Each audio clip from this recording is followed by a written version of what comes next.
Reconstrucción.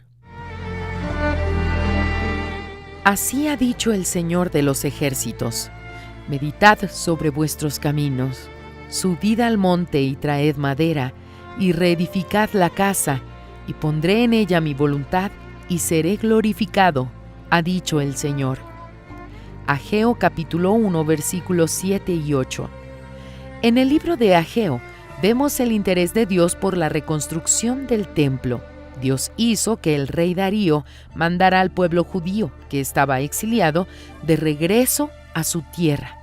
El pueblo volvió a Jerusalén y Dios inmediatamente separó de los hombres a Josué y a Zorobabel para dirigir la reconstrucción del templo.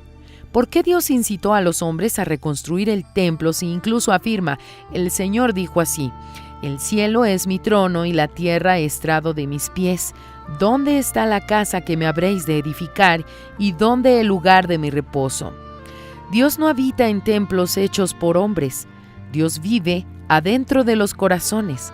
La reconstrucción del templo es un símbolo de la construcción de la vida de cada uno.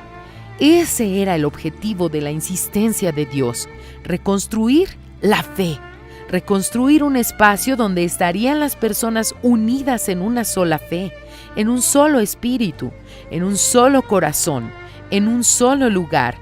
Aquel lugar sería la referencia de Dios. El templo es el altar de Dios, en donde las promesas van a encontrarse con Él.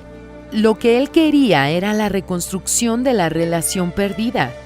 Buscáis mucho y halláis poco, y encerráis en casa, y yo lo disiparé en un soplo. ¿Por qué?, dice el Señor de los ejércitos: por cuanto mi casa está desierta y cada uno de vosotros corre a su propia casa.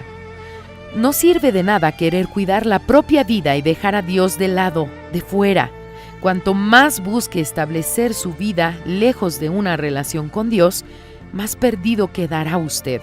No hay vida sin Él. Dios quiere reconstruir su vida. No lo deje del lado de afuera.